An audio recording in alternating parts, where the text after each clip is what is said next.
പണ്ട് ആശാനോട് ജയിലുണ്ടായിരുന്നല്ലേ? ആ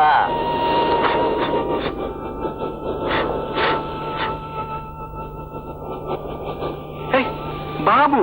അതെ ആശാനെ.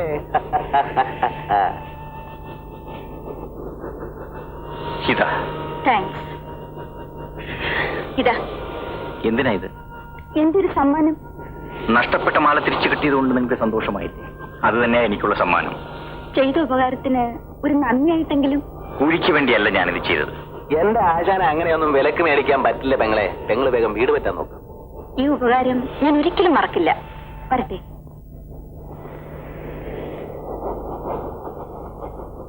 ഏതാടാ സ്ത്രീ? ആർക്കറിയാം? നീ എങ്ങനെ ഇവിടെ വന്നു? അത് തന്നെയാ ഞാനും ആലോചിക്കുന്നു. സത്യത്തിൽ ഇപ്പൊ ഇവിടെ വരേണ്ട ഒരു കാര്യവും എനിക്കില്ല. ആശാൻ ഇവിടെ ഉള്ളതുകൊണ്ട് ഈശ്വരൻ എന്നെ ഇങ്ങോട്ട് എത്തിച്ചായിരിക്കും. വാ, നമുക്ക് വീട്ടിലേക്ക് പോകാം. നിനക്ക് വേലയില്ല, വരുമാനമില്ല, പക്ഷെ എങ്ങനെ ജീവിക്കുന്നു? ഈ നാട്ടിൽ ജീവിക്കാൻ ഒരു ബുദ്ധിമുട്ടുമില്ല ആശാനെ. ആവശ്യത്തിലേറെ പണവും പോക്കറ്റിട്ടുകൊണ്ടാണ് പലരും റോഡെ നടക്കുന്നത്. അവന്മാര് ചിലർ ബസ്സിലും കയറും. അപ്പൊ പാക്കറ്റടിയാ ബിസിനസ്? ഏയ്, വല്ലവന്റെയും പോക്കറ്റിൽ കയറുന്നത് കുറഞ്ഞ പണിയല്ലേ ആശാനെ? ഇത് കണ്ടോ, പോക്കറ്റ് ഞാൻ ഇനി വെട്ടിയെടുക്കും. ഇതാ ഭയങ്കര. ആശാനെ, പാവപ്പെട്ടവന്റെ 10 പൈസ ഞാനിതുവരെ എടുത്തിട്ടില്ല. എന്റെ നോട്ടം മറ്റവനാ, ബ്ലാക്ക് മണി. ആശാൻ ഈ വാച്ച് കണ്ടു, ഇതെങ്ങനെ അടിച്ചെടുത്തെന്ന് അറിയാവോ? ഭാര്യ. കാപ്പി. ഇത് എന്റെ ഭാര്യ നിർമ്മല. ഇതാണ് ബാബു.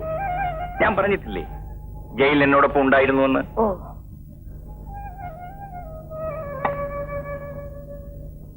ഒരു കുറ്റവും ചെയ്യാതെ ശിക്ഷ അനുഭവിക്കേണ്ടി വന്നു അല്ലേ? ഏയ്, ഞാനൊരു ഒറ്റ കൂത്തിന് അവളെ. ഒറ്റ കുത്തിന് ഇവനൊരാളെ കൊല്ലുമെന്ന് പറഞ്ഞു. ആരോ പോയി ആളെ കുത്തിയും കൊന്നു. ഇവൻ കുരുക്കലുമായി. എന്തൊരു കഷ്ടമാണ് നോക്കണേ. എടാ, നീ കാപ്പി കുടിക്ക. എടാ ഫൂളെ, ജയിൽ പോകുന്നവല്ല എന്നെ പോലെ കുരുക്കിലാകുന്നവരാണെന്ന് അവൾ വിചാരിച്ചിരിക്കുന്നത്. ആശാനെ, അത് ഞാൻ അറിഞ്ഞു.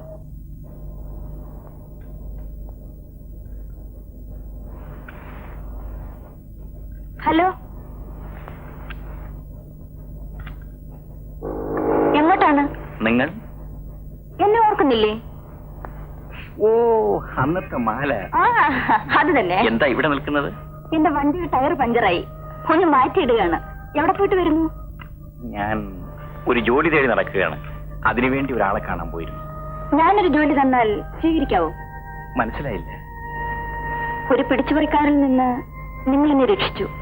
അന്നേ എനിക്ക് നിങ്ങളോട് ബഹുമാനം തോന്നി. നിങ്ങൾ ജോലിക്ക് വേണ്ടി അലയുകയാണെങ്കിൽ ഞാൻ പറ്റിയൊരു ജോലി തരാമെന്നാ പറഞ്ഞത്. എന്താ ജോലി? അതൊക്കെ നമുക്ക് വീട്ടിൽ പോയിരുന്ന് സംസാരിക്കാം. പോരെ? ശരി, എങ്കിൽ വരൂ.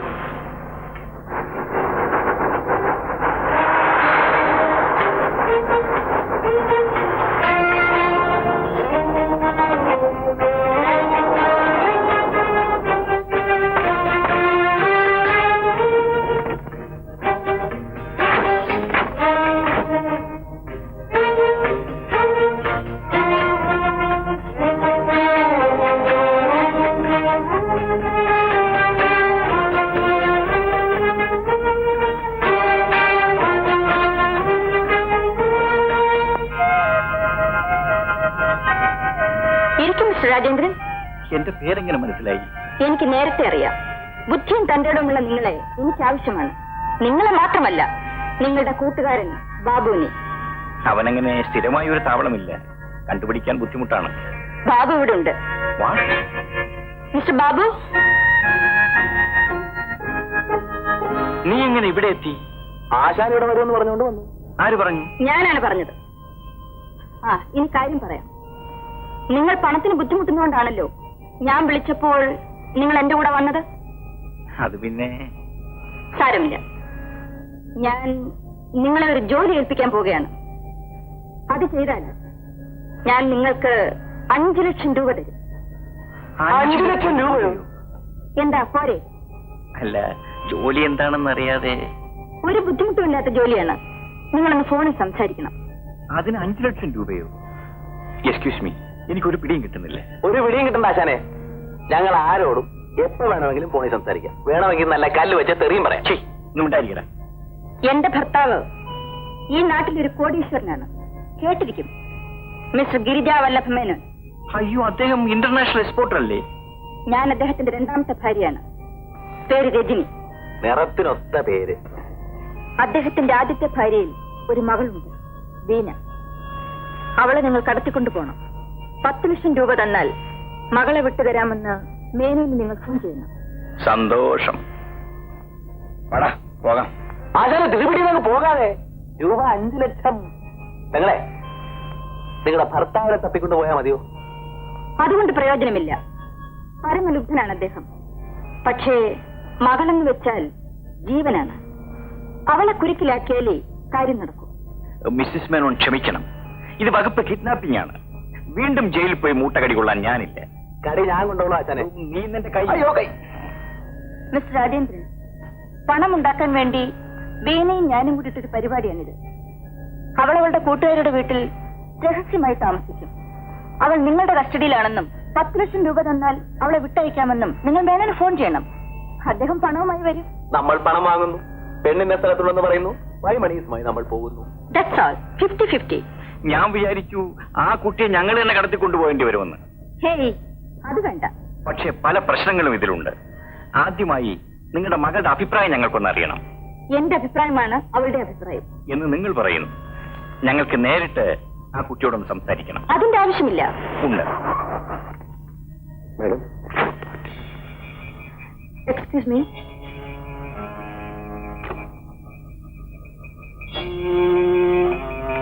ആശാനെ, കാശിന് അത്യാവശ്യമുള്ള സമയമല്ലേ, വരും വരാതി ഒന്നും നോക്കണ്ടേ? നീ ഒന്ന് അടങ്ങുന്നില്ലേ? എല്ലാം മനസ്സിലാക്കിയിട്ട് എടുത്ത് ചാടാവും.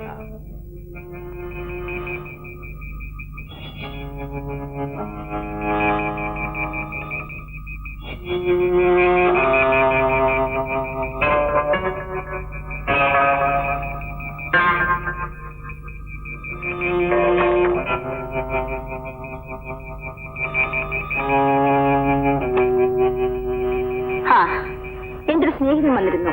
അദ്ദേഹത്തെ ഒന്ന് കാണാൻ പോയതാ. അപ്പോൾ എന്താ നിങ്ങളുടെ തീരുമാനം? ആ പെൺകുട്ടിയോട് സംസാരിക്കാതെ പറ്റില്ലെന്ന് ആശാൻ പറയുന്നത്. ഓക്കെ. മിസ്റ്റർ രാജേന്ദ്രൻ, കോവളത്തിൽ കോട്ടയത്തിൽ നിങ്ങൾ വാടകയ്ക്ക് എടുക്കണം. പകൽ ഞങ്ങൾക്ക് വരാൻ സാധ്യമല്ല. രാത്രി 9 മണി കഴിഞ്ഞ് ഞാൻ ബീനിയും കൊണ്ട് അവിടെ വരും. ശരി. ഇതാ, ഇതിരിക്കട്ടെ. ഇത് ഞങ്ങൾ അവിടെ ഒന്ന് വാങ്ങിച്ചോളാം. വേണം.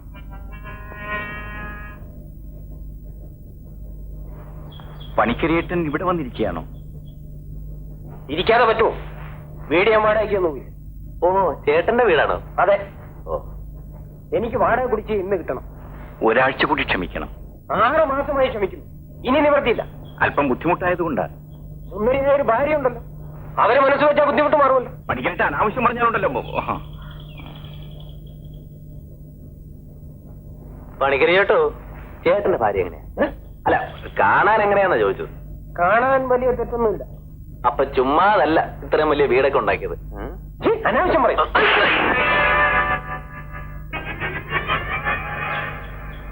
അയാൾ അടിക്കണ്ടായിരുന്നു. പിന്നെ അവനെ പൂവിട്ട് തൊഴണോ? ഇനി ഒരു സ്ഥലത്ത് പോയി അവനിങ്ങനെ പറയില്ല. നമ്മുടെ വീട്ടുകാർ വരുന്നു, അവളതറിയണ്ട. കാരെവിടെ നിർമ്മലേ? വഴിയിൽ കിടപ്പുണ്ട്. എന്ത് പറ്റി? എന്ത് പറ്റിയെന്നാ? പെട്രോളില്ല. ബംഗാരം ഇനി കടം തരില്ല എന്ന് പറഞ്ഞു. ആശാനെ, വീട്ടുകാരുടെ മൂടത്ര ശരിയല്ല. ഞാൻ വലിഞ്ഞേക്കാം.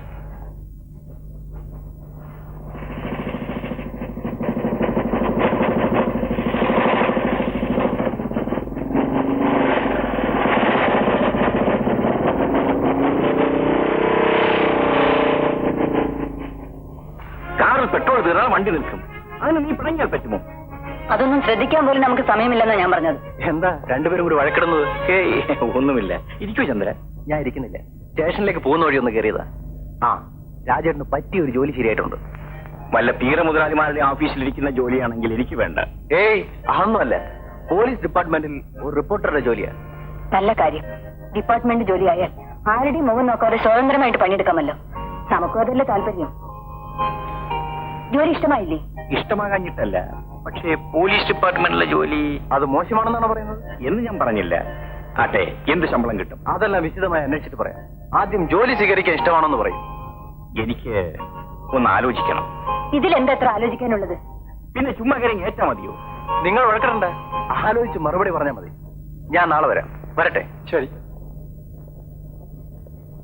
പിന്നെ ചന്ദ്രൻ നിങ്ങളുടെ ഏറ്റവും വലിയ കൂട്ടുകാരനല്ലേ? നമ്മുടെ നന്മയ്ക്ക് വേണ്ടിയല്ലാതെ ചന്ദ്രൻ എന്തെങ്കിലും ചെയ്യുമോ? എടി, പോലീസ് ഡിപ്പാർട്ട്മെന്റ് റിപ്പോർട്ട് എന്ന് പറഞ്ഞാൽ വലിയ ശമ്പളമൊന്നും കിട്ടൂല. മാസം 12,000 രൂപയില്ല നമുക്ക് ജീവിക്കാൻ പറ്റുമോ? ഈ 2,000 രൂപ ശമ്പളം കിട്ടുന്ന ജോലി നിങ്ങൾക്ക് എവിടെ കിട്ടാൻ പോകുന്നു? അന്വേഷിക്കണം.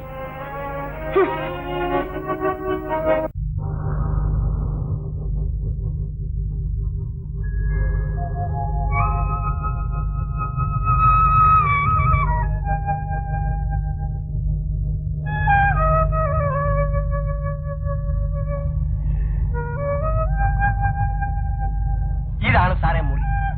ഇതിന് 2 വാതിലുണ്ട്. മുൻവശത്തുകൂടി കയറാം, മറുവശത്തുകൂടി ഇറങ്ങാം. അത് കൊള്ളാമല്ലോ. സാറ് എന്തിനാ മുറി എടുത്തിരിക്കുന്നതെന്ന് എനിക്കറിയാം. എന്തിനാ? സിനിമാ കഥ എഴുതാനല്ലേ? അത് ശരി. ഇവിടെ ശല്യമില്ലാതിരുന്ന് എഴുതാമല്ലോ. ഒരു ശല്യം ഉണ്ടാവില്ല സാർ. സാറ് സംവിധാനമായിരിക്കും. കേട്ടിട്ടുണ്ടോ? കേട്ടിട്ടുണ്ടോ? സാറിന്റെ എല്ലാ പടങ്ങളും ഞാൻ ആദ്യത്തെ ദിവസം നിന്ന് കാണാറുണ്ട്. സോറി, ഇതെന്റെ ആദ്യത്തെ പടമാണ്. അപ്പൊ ആള് മാറിപ്പോയതായിരിക്കും. സാറേ, ഞാനും ഒരു കൊച്ചു എഴുത്തുകാരനാണ്. എന്റെ തൂലികാ നാമം തന്നെ എന്ത്? പ്രാപ്രായം? ചമ്പലം പ്രഭാകരൻ. സാറേ, ഇപ്പോഴത്തെ സിനിമാ പ്രൊഡ്യൂസേഴ്സിനൊന്നും സ്റ്റോറി സെൻസ് ഇല്ല സാർ. തീരെയില്ല. എന്റെ കയ്യിൽ ഒരു ഊപ്പിലാണ് സാധനം ഇരിപ്പുണ്ട്. പക്ഷേ അവൻ സിനിമാ സ്കോപ്പിലേ കൊള്ളുള്ളൂ. സാധനം നിന്റെ കയ്യിൽ തന്നെ ഇരുന്നോട്ടെ. സൗകര്യം പോലെ ഞങ്ങൾ വാങ്ങിച്ചോളാം. തൽക്കാലം നീ ഒന്ന് പോയാട്ടെ. സാറേ, എന്റെ ക്ലൈമാക്സ് ഒന്ന് അയ്യോ.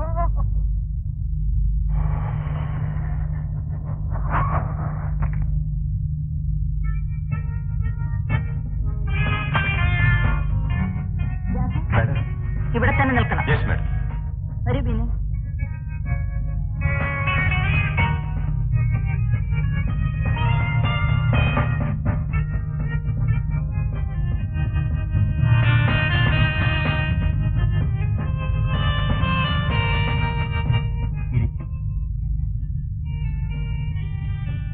വിവരമെല്ലാം ബീന അറിഞ്ഞു കാണുമല്ലോ. അറിയാം. കുഞ്ഞമ്മ പറഞ്ഞ കാര്യം ബീനയ്ക്ക് സമ്മതമാണോ? ഞങ്ങൾ രണ്ടുപേരും ചേർന്ന് പ്ലാൻ ഇട്ടതാ. അച്ഛൻ പോലീസിൽ അറിയിച്ചാൽ? ഒരിക്കലും അറിയിക്കില്ല. അത് നിങ്ങളുടെ വിശ്വാസം. അറിയിക്കാതെ ഞാൻ നോക്കിക്കൊള്ളാം. നിങ്ങൾ ഏറ്റാ മതി. അത് പോരാ, എല്ലാം ആലോചിച്ച് വേണം തീരുമാനിക്കാൻ. മേനോൻ ഞങ്ങൾ പറയുന്ന സ്ഥലത്ത് പണം എത്തിക്കുമോ? തീർച്ചയായും. ഡാഡിക്ക് ഞാനെന്ന് വെച്ചാ പ്രാണനാണ്. പ്രതീക്ഷിക്കുന്നത് പോലെ പണം കൊണ്ടുവന്നില്ലെങ്കിലോ? നിങ്ങൾ എന്തിനാ വെറുതെ അതും ഇതൊക്കെ പറയുന്നത്?